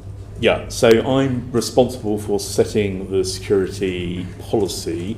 The allocation of resources to meet the parameters and the requirements set out in that policy are a matter for the 4 areas of the department, depending on who owns the estate. So in the particular example of Brize Norton, that is an issue for Air Command reporting into the MSHQ. So there's just there are clear accountabilities within an issue, but on most issues like this, it is about the combination of those accountabilities that gets you to the aggregate picture. I haven't asked the Secretary of State to own that risk. So you're tolerating based on our initial findings. One of the issues that I think we will want to take into the Defence Investment Plan is the right balance between infrastructure, technology and people to ensure that the security of our built estate is in line with our risk appetite. Just before I let this go, so to be clear then, this is a risk under the new structure because Chief of the Air Staff must have transferred this up to you through his own risk management system, and it would be a risk that you own the resources for or are tolerating the risk for, and therefore accountability sits with you. And I assume, Secretary of State, you would have been briefed of the risks that exist outside of parameters such as the one at Brize Norton. Look, I think it's fair to say the immediate action as a result of this was about reinforcing the security at Brize and a selected number of other sites, of upping the state of readiness and vigilance and some of the measures on all sites. But in terms of, I think, where you're driving here, this assessing and then settling judgments around the risk and ownership of the risk, that I think will emerge from this second phase of this review that I've commissioned, which is looking in light of Brize, in light of the Strategic Defence Review's recommendation, which actually did point to Brize, but needs to apply across the piece, which is we need to take, in general terms, we need to take our homeland security more seriously. But that second part of the review is looking at an assessment of the vulnerabilities. What sort of assurance would we need in place to reduce those vulnerabilities and the risks? And then the specific, I suppose, governance questions, as you put them, would emerge from that. So the governance is one ownership thing, of the risk. There you go. The important point is that risks should be assessed. If you don't have the resource or you're not responsible, they should be transferred up. The buck stops with PUS as one of the 4 on the quad that's responsible for it. And if he can't control those risks and they exist outside of his scope, he should brief you on them and you should be made aware. That's so the debriefings on the specific incident at Brize Norton, in terms of how we've been approaching the issue, I think the focus in the Strategic Defence Review on both the importance of the strategic base, on the threats that we face, on the importance of resilience, means that our risk appetite is not in the same place now, regardless of the incident at Brize, than it might have been 2 or 3 years ago. And as we get into the Defence Investment Plan, I would expect resources to follow that change in risk appetite. Thank you very much. Let's move on to Ukraine and Coalition of the Willing. Fred Thomas, please. Thank you, Chair. Secretary of State, we've had 40 years of peace dividend and successive governments enjoying that. And so you've inherited a situation that is alarming. And you've laid out during this session lots of strategic aims over the next, as you said, 10 years to rectify that, including increased spending, etc. And I'm grateful for all that detail, and we've got that now on record. What I'd like to bring us down to is more kind of present day. So if we talk about 2025, we know how unpredictable the world is and how Russia is an unstable actor, aggressive, and willing to conduct murderous invasions with no warning. There's speculation, of course, about where they might do this next and when they might do it next. And some people think they might do it in 2029 or 2030. And some people think they might do it very quickly when we're not expecting it. And so I wanted to ask you about kind of today and our warfighting ability. And you described the SDR as a plan to move to warfighting readiness, which sort of tacitly implies that we're not at warfighting readiness, or of the scale you would like us to be, which I think is understandable. So my question is, if we had to go and defend NATO's eastern flank, and I'm not specifically talking about Ukraine, it could be Estonia, it could be Finland, or any of the other Baltics, Latvia, Lithuania, whatever it is, what could we realistically field in 2025? In Estonia, we'd already have around 1,000 troops there. An integrated deterrence and defence planning and exercising already in place with the Estonian force. And we would respond not just as the UK, we'd respond as part of a 32-strong NATO alliance. And it's that strength that has helped deter Russia from that type of action in the past, but it's that strength that needs to be scaled up now because of the perception and assessment of increased risks, as you say, Mr. Thomas, and that's what both the funding and the capability commitments that you saw in the NATO summit were all about. And it's what the commitments that we as a UK government have made as a result and alongside the Strategic Defence Review.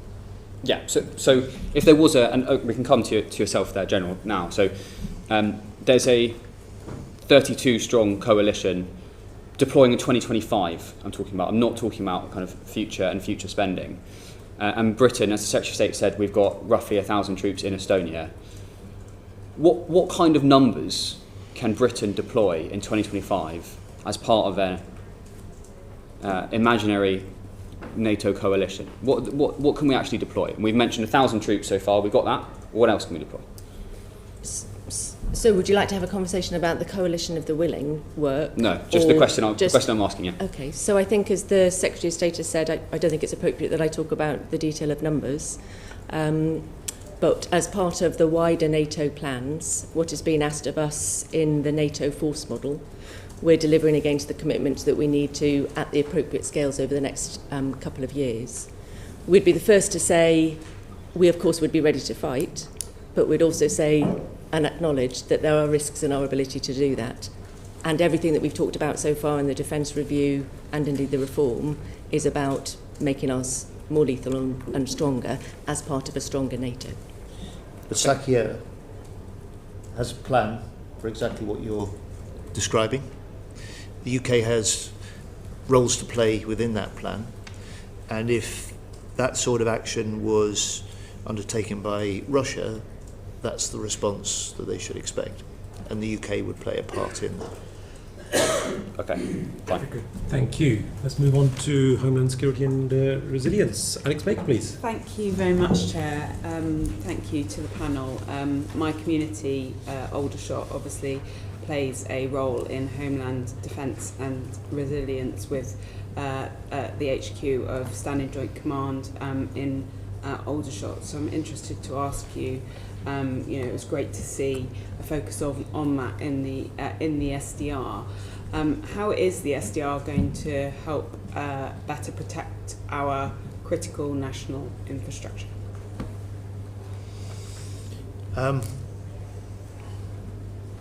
So you're not talking about the Aldershot base in particular, you're talking about civilian critical infrastructure? I'm talking about the national context. How are we going to support critical national infrastructure? So I would say, I think for the first time, the Strategic Defence Review for us, certainly since the end of the Cold War, has underlined the potential vulnerabilities. It's drawn attention to what we've been seeing as an increasing pattern of threat or even attacks and sabotage, undersea cables, networks, cyber attacks, at threats of sabotage on the mainland as well, and it sets a challenge to us now as a nation and as a government to be able to do that. We have a lead role to play in defence and the forces, but it's not entirely our job. We contribute to that, and that's got to be led from the centre. And that was the value, I think, of seeing the National Security Strategy follow up rapidly behind the Strategic Defence Review. And I think that starts to point the way to the challenges we've got to meet on Homeland Security. I mean, what I really like is some idea of what this looks like in practice. How do we support our critical national infrastructure? Hard to be specific at this stage about what it looks like in practice, but some of the suggestions that are set out in the Strategic Defence Review, for instance, recognise and recommend that we make much better use of our reservists, that we do more than we do at the moment to maintain a relationship with and an expectation of those who leave the full-time forces, to create what it calls a strategic reserve, and that we look at other aspects where there is civilian critical infrastructure and what needs potentially to be put in place if that was to come under more sustained different attack. And obviously in the last 24 hours we've heard that the vulnerabilities at the substation at Heathrow that caused the fire actually were identified in 2018. So we've had that information for several years and we've not done anything about it. What are we going to learn from that situation? I mean, frustratingly and shamefully, it too often has been a pattern. You could say the same about some of the lessons emerging from the COVID inquiry, where the risks were identified, but the action taken to mitigate and deal with them wasn't taken. So if that was the case, the risks were identified in 2018. It's I think one of the things the Strategic Defence in one area, for instance, recognises is that the undersea networks and cables, there's a patchwork of different authorities with responsibility, and it recommends a greater lead role for the forces and for the Navy in particular to be able to do that. And it recommends also, which government is beginning now to work on as a result of the SDR and the National Security Strategy, for a Defence Readiness Act. Legislation, in other words, that allows government across the piece to have some of the default powers that it may need if the level of attack or the level of crisis that we were facing escalated. So I think you, forgive me, Ms. Baker, in a way you're probing an area which is early work in progress, I think is fair to say, for government generally, sure. As well as it's a month just after useful the for us SDR. to get our thoughts on your thinking, Yep. you know, because it obviously is an incredibly important piece, and we're very keen to sort of understand the direction of travel, basically. And if we circle around to where we started, one of the things that I think is so important about the new NATO pledge of 5% is that it provides that sort of NATO level focus for some of the things that clearly you're concerned about and that we as a nation haven't been sufficiently concerned about in recent years. Yeah. So one of the other things I just want to ask you about, obviously the SDR talks about the nature of the threats we face at home and about this whole of society approach that we need to take. I mean, clearly there's a really important conversation that we've got to have with the British public, and it's good to see a commitment to have that conversation, but we've also got to not alarm the British public. How are you going to plan to have that conversation? I mean, you've captured the challenge. You want your British public to be aware of what we're facing, to be sufficiently vigilant for themselves, and people are becoming more aware, for instance, of cyber attacks, of some of the threats they personally face, as well as the services they depend on being taken out of action.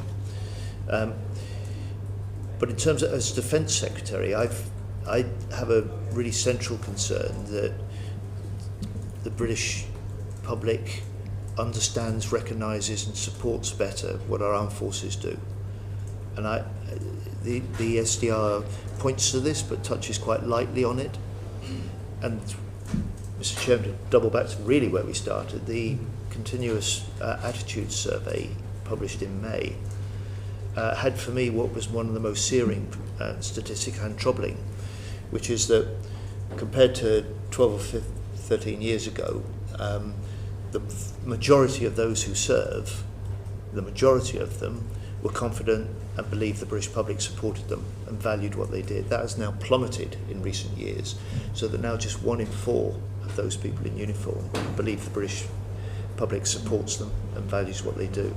Now, I'm determined that we change that. I think we have to recognise that, in part, we have a shrinking proportion of the population who have any personal family connection with the military as we lose that national service generation and as the pool of full-time forces has shrunk in the last 14, 15 years.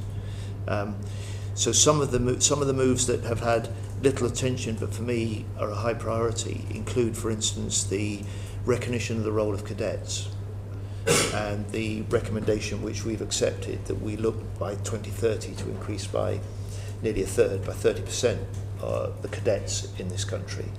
And I think that's a part of building a greater respect for us and understanding and I hope support for what our forces do. Is there anything you wanted to add? Well, so I was just going, if it was helpful to describe what we're doing from a defence perspective as part of the wider government work on the Home Defence Plan. So the practicalities of what we're doing. And then I'll come back to the whole of society piece. So we're practically doing the review of what our plan is, noting that it's only a couple of years ago that we did that, but that is recognising what the National Security Strategy and the SDR is telling us. So we are actively doing that so that we understand risk against resource and have the plan. The second piece that we're doing is we love to have a campaign plan, but we have a campaign that is looking at how do we assure ourselves that we understand how we would protect the strategic base outload, which would be fundamental to any deployment should we find ourselves in that position. Secondly, how do we make sure that we have the right workforce in the right place to do some of the mobilisation, and that is in a dialogue with defence industry as well. We did a force testing exercise which really understood probably the first time for a while where some of those risks sit nationally, which is much broader than critical national infrastructures we might recognise at all, or defence. That's the second thing we're doing.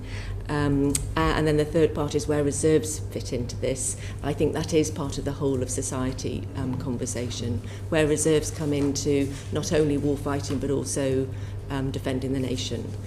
So looking at those three strands as part of our campaign plan. The intent being that when we get to a NATO steadfast defender exercise in 27, which is a NATO-wide exercise which will test some of our ability to do that outload into Europe, where we test ourselves. Thank you, Chair. Thank you very much. Secretary of State, I know we're at the 4 o'clock mark, but given that there were votes, and I've got 3 quick areas still to cover, just how much flexibility do you have, please? I have the time that you require. That is most kind of you. I know that the members will be very, very relieved about that. And more to the point, as chair, more to the point as chair, I'm very relieved because I wanted to make sure that all the members and all the areas are duly covered. So let's move on to defence transformation with Ian Room, please. Yeah. Maybe we should have talked about this first, because I'm very passionate about this. Because we can talk about all the capabilities and readiness and everything else, but one thing at the heart of this is our people. You know, the people that serve, the people who are in the defence industry, and it's very important. And last time you appeared before this committee in November last year, you and General McGowan told me that our armed forces would lose good people if the MOD didn't make progress on the target of offering every new recruit a response within 30 days. Could you tell me what progress you have made on that to date? I think General Naismith can. So I can. So there were 2 genuinely new and exciting things that we talked about on the back of a recruit and retention sprint that we did at the start of the Secretary of State's tenure. One of them was what we colloquially refer to as the 10-day, 30-day piece. And that is about offering a conditional offer in the first instance within 10 days to applicants that has done very basic eligibility checks, but is really a behavioural thing. We want you as part of our team. This is our commitment to you. And then at the 30-day point, once we've done some more of those checks, or potentially haven't yet done them, that we're able to say, so this is the date in a dialogue with them that we think you should be able to start your basic training. So it's what they want, it's what we think we can do in a time frame, and we commit to do that within 30 days. We've already delivered about 9,000 of those sorts of commitment letters. We are under a remit, and I will need to report back to the Secretary of State before at the middle of August, where we should be able to do that to all of those that are eligible. We have excluded those that live overseas. There's a practicality that means that's just more difficult. Mm-hmm. I look forward to getting some data from you, if you could tell us where you are on those statistics. Because then when the Secretary of State's back in front of us again in future, we've got some sort of metrics of what we absolutely. Can measurements of effect. So we're doing some good progress, but we're not doing it with all yet. Right, okay. But we will. Well, obviously the SDR says that people are the essential part and project of defence transformation. Talks about transformation in the SDR. What kinds of skills will the armed forces need more of in the decade to come? And what will we need less of? It's almost a sort of $64 million question. Look, very simply, we've talked about innovation and tech. We've talked about threats now. We're going to need a wider range of young people who've got particular tech, computing and cyber skills that would traditionally we haven't necessarily been recruiting through the basic army recruitment or RAF or Navy. It's one of the reasons that I announced and we set up the direct entry cyber force recruitment, and the first group of those recruits has now started their training. They don't go through all the basics that the other services do, but it's an illustration of how we've had to recognise that we need different skills, different talents. We have to draw from a different pool, and we have to do that in different ways. This committee's always had an interest in the Haythornthwaite report. It formed part of the information on which the Strategic Defence Review drew, and it's also reflected some of the same conclusions about skills-based flexibility of recruitment, career development, but General Naismith, I don't know if you want to add anything more to try and deal with Mr. Room's basic question is what are the skills we're going to need in the future that we don't have? I think I'll just build on what you've already said, Secretary of State. So definitely some of the cyber skills, and that's the cyber direct pathway. We recognise that we find some of our STEM-based trades, particularly around engineering, very difficult to recruit and retain. Some of the work that we've done is about a better whole total approach offer for them, and that is included as part of the financial retention incentive that we offered to engineers, which has had a very good uptick. I think the third area that I would reference that we have more work to do is around our healthcare. And we're not alone there. We'll need to do it in conjunction with the NHS to work out how we meet some of those gaps. Does the committee have the data on the two particular retention incentives that we introduced and its impact? Because if you haven't, we'll give you the emerging data. It's engineers across the services, and then it's very particularly an army. I could ask you a question on that, Secretary of State, but I wasn't going to, but you mentioned it. But obviously, we know particularly in the RAF, with the engineers. We offered the bounties of, I think it was something like 15,000 or 1 year and 15,000 the next year to retain them. Now that's a sticking plaster, isn't it? So long term, what are we doing? What's the MOD doing so that we can actually retain those skills and attract people also into the defence sector when competing with private commercial entities?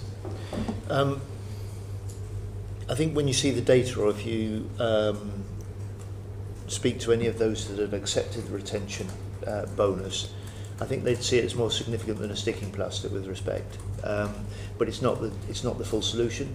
Yeah, I don't mean how they would see it. I'm just saying, well, after the 2 years, how are we addressing it in between time, so we're not like that in 2 years' time. So you've heard me, Mr. Room, talk about needing to renew the nation's contract with those who serve. And if you start to look through the continuous attitude survey about the things that demoralise people most, or the factors that are most likely to make them think about leaving service early, very often housing is at the heart of it. Support perhaps for their partner, particularly if they're a working family.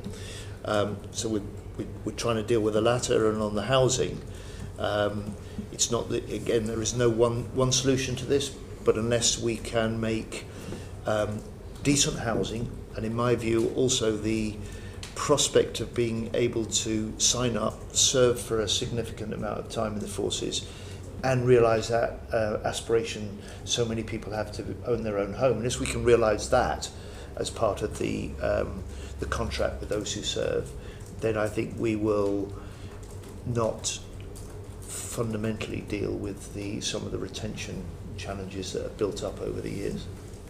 Okay. Thank you very much. I believe Lincoln Job wanted to come in there. Very quick one. Permanent Secretary, when you came to speak to us in November, you said that over the course of this Parliament you were going to reduce the number of permanent civil servants by 10%. And I just wondered, 7 months on, how you're getting on. Yeah, I mean, look, first let me just underline the really important contribution that civil servants across defence make in a range of roles, both to supporting ministers in their responsibilities, but more generally in supporting the armed forces, service personnel, and their families. The STR sets out an ambition to reduce workforce costs for the civil service by around 10% over the rest of this Parliament. That's consistent with the cross-government target around reduction in administration costs for each department, with actually a stretch to go further. The important thing in those targets is it's looking at pay bill at workforce costs rather than headcount, which gives us some more flexibility around those areas where actually we want to grow.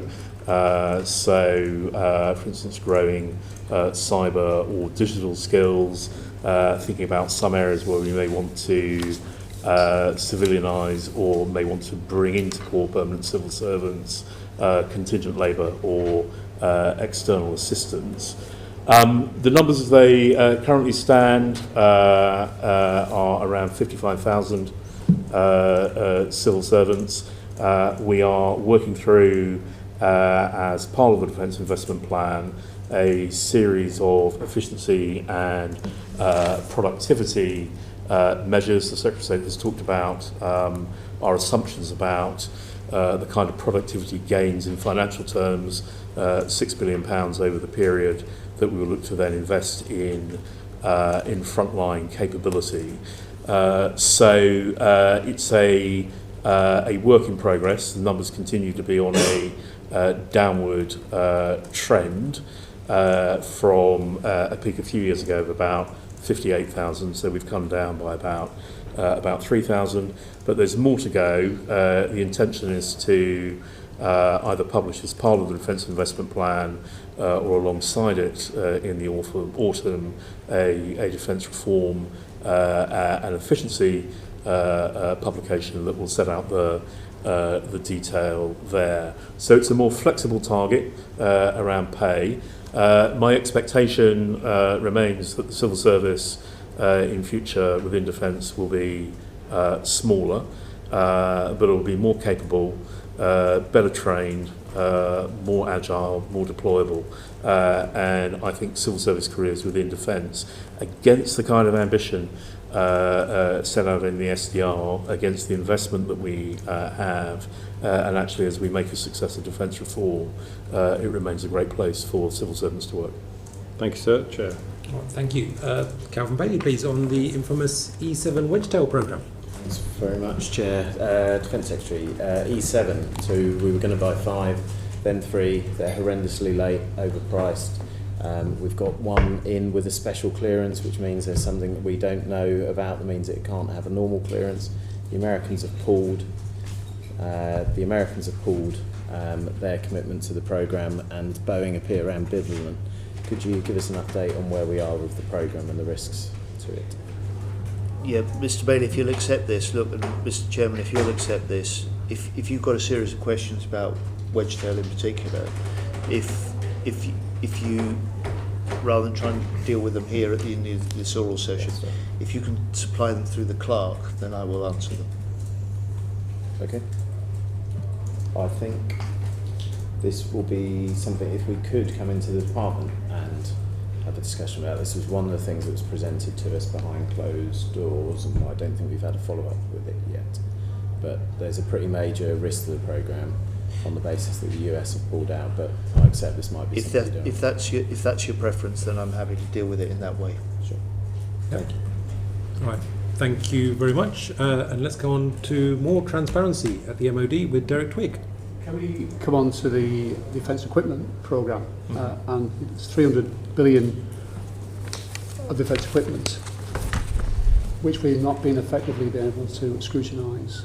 It's a change in 2023 when the plan wasn't published, and obviously the investment plan, which is due to be published around autumn, I think, So could you tell us whether, I think going back to you, Mr. Williams, where you were asked a question at the December meeting last year and then at the PAC meeting about our inability to do this, and I think to paraphrase your answer was that we're looking to see how we can help the committee.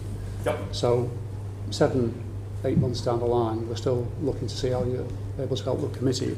And can I ask you a specific question along with that?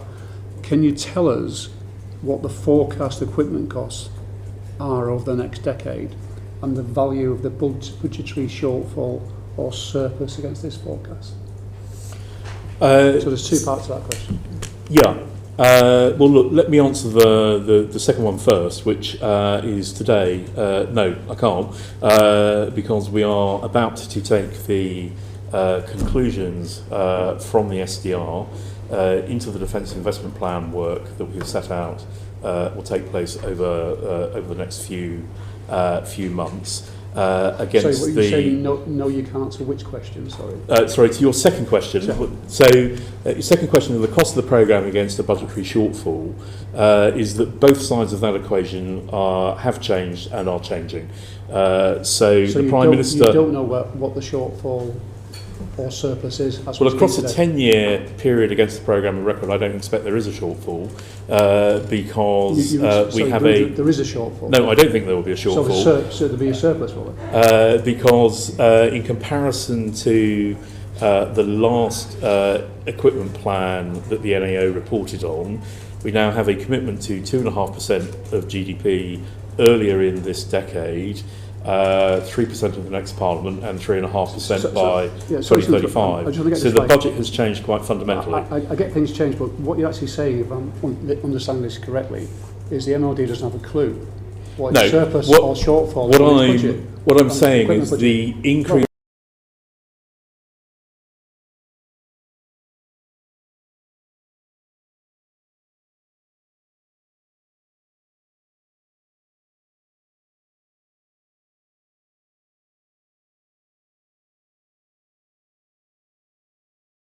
...2 years ago, which reflects the plans of the previous government, doesn't reflect the direction of travel in the Strategic Defence Review or the choices that we are about to make in detail to decide how that budget will be allocated.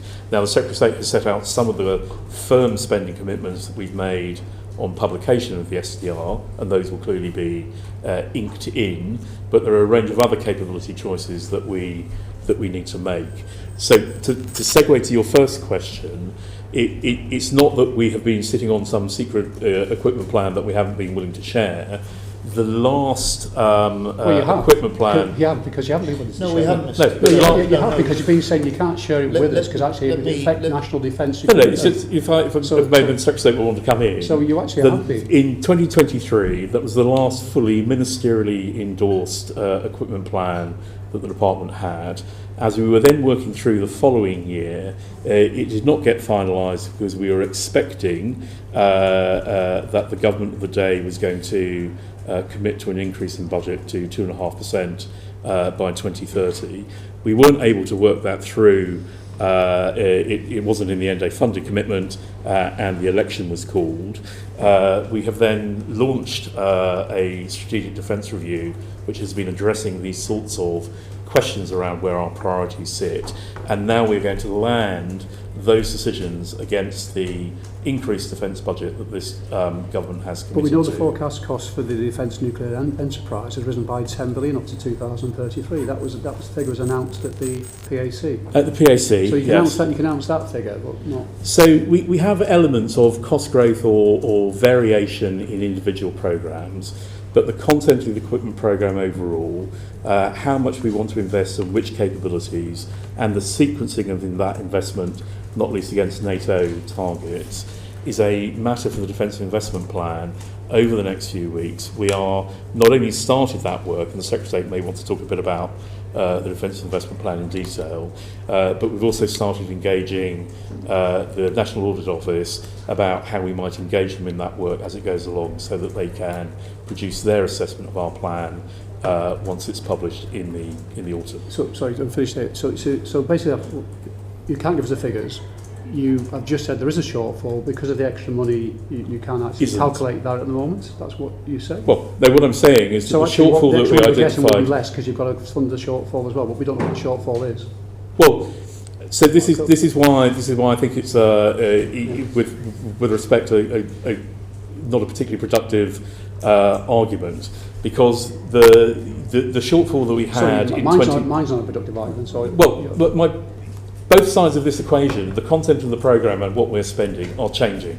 So the shortfall that we previously identified was a programme that then existed against a budget that we had. The budget has changed, and what the SDR says is that we need to change the capabilities that we're investing in. So both sides of that equation will go. All I'm simply saying is that the increase in the defence budget is higher than the shortfall that we had last time round. But we don't necessarily want to spend our money in the same way as the equipment plan set out in 2023. We very specifically want to spend it in different ways. So, I mean, I'm afraid it is kind of watch this space. So sorry, just to finish. So, you say watch this space. So, at what point will we possibly be able to get this information? The autumn. The autumn. Just the autumn. The autumn. Yeah. And what information will we be given as a committee? The reason you haven't had what you're used to as a sort of comprehensive equipment plan, that the NAO can do its proper assessment of that plan and its affordability. It's quite simply that the last equipment plan, and you're right, Mr. Twigg, the NAO judged that to be unaffordable, as it has with 5 out of the last 7 equipment plans. But that equipment plan was a reflection of the programme of planned purchases that was derived from the last government's integrated review in 2023 and the Defence Command paper that followed. We're a different government, with a different ambition for defence, with a different set of commitments for defence in our manifesto. We had that election 6 months after that last equipment plan was published and the NAO published alongside it. We've kicked off the Strategic Defence Review that resets our vision for defence within 3 weeks of that election, and have reported a month ago. That then becomes the way that we settle our own composition of that comprehensive set of decisions about how we invest for the future.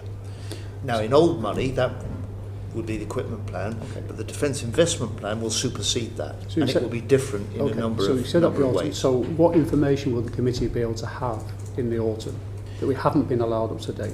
Going back to 23, what will be different in terms of information this committee has access to in the autumn?